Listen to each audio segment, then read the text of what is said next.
Okay, this is video number 2 in the Test 4-5 practice assignment on Math Excel. In question number 5, we're being told to establish the identity.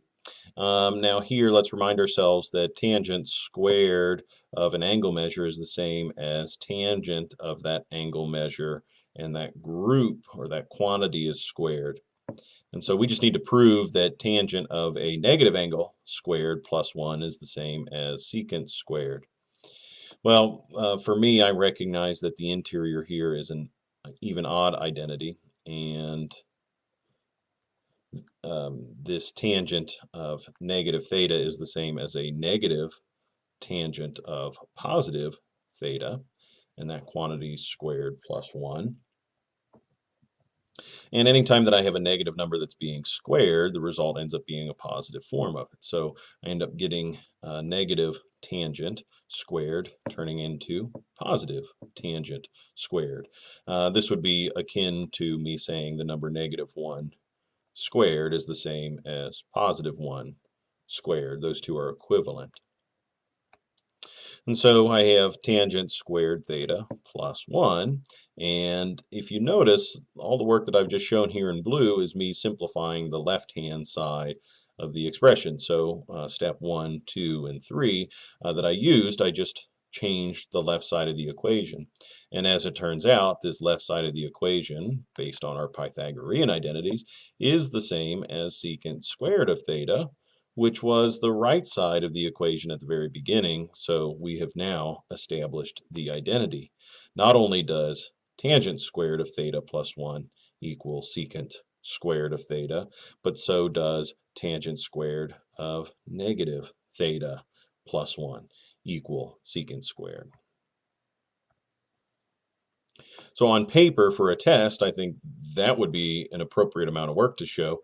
Let's see how Math Excel would like to see that as an answer. Well, A is out because when we apply the even-odd identity, the negative symbol disappears from that grouping symbol, so we don't want to select that one. Also, part B is out. They're changing tangent squared of negative theta to secant squared, so that's not correct. Part C, well, we'll go ahead and accept it because we see that as a correct answer.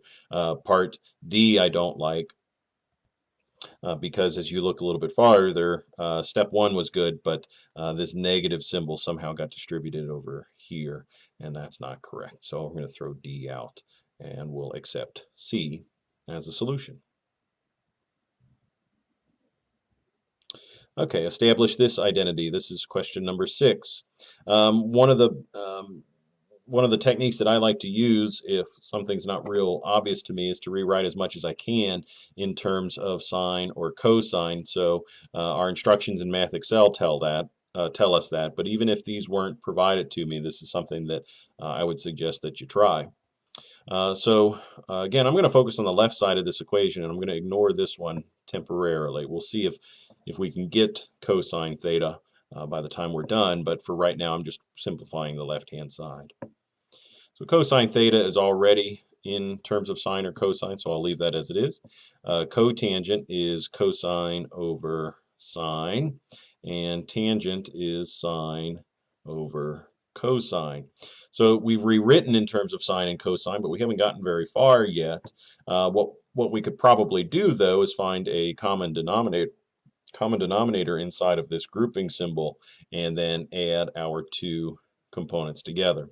So if I multiply this by cosine and cosine, and this guy over here by sine over sine, effectively the red ink is just me multiplying each of these numbers by 1, but it's a version of 1 that helps change the way the fraction looks.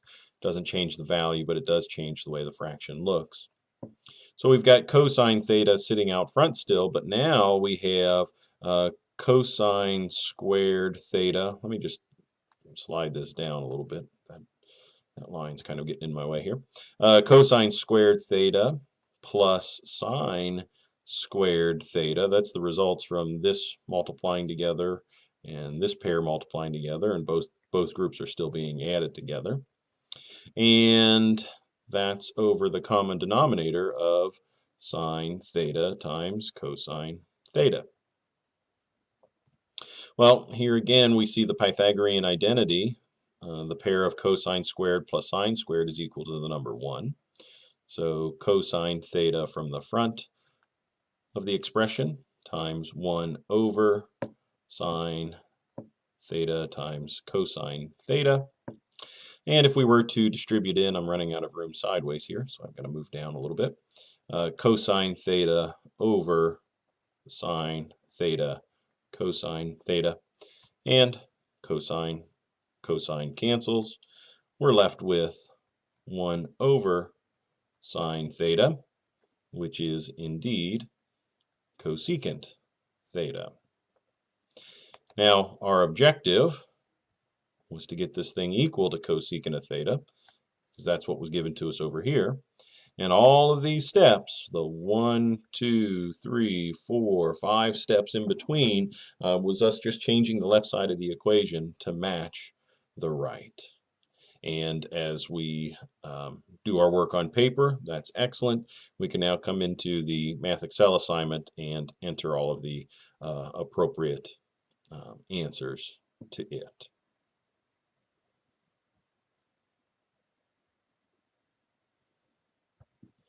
For number 7, I would do the exact same thing, rewrite whatever I can in terms of sine or cosine.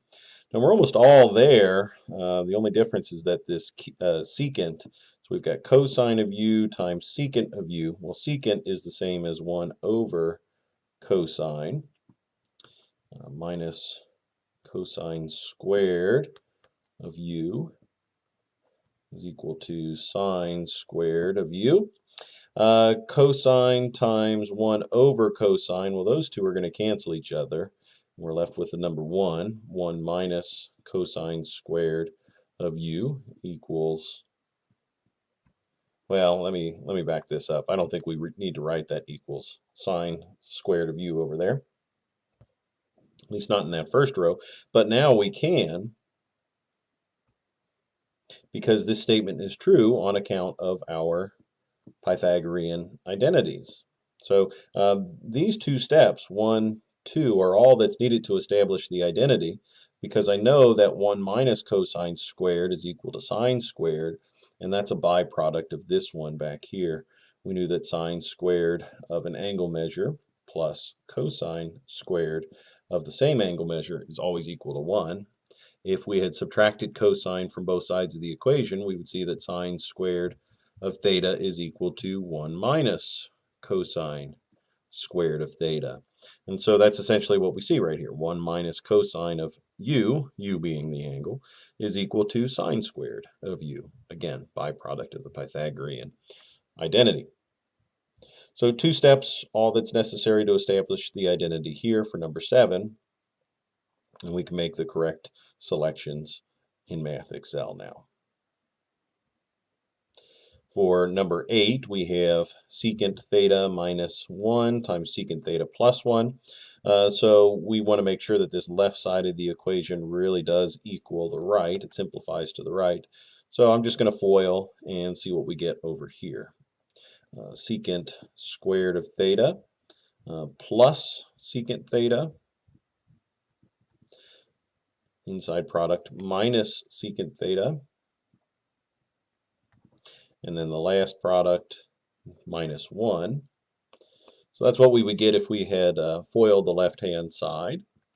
Secant theta minus secant theta will cancel and disappear. Now we're left with secant squared theta minus 1. And again, as a byproduct of the Pythagorean equation, we should recognize that secant squared theta is equal to tangent squared theta. And that's what we were trying to prove. Sorry, that's not a byproduct of the Pythagorean equation, but the Pythagorean identity.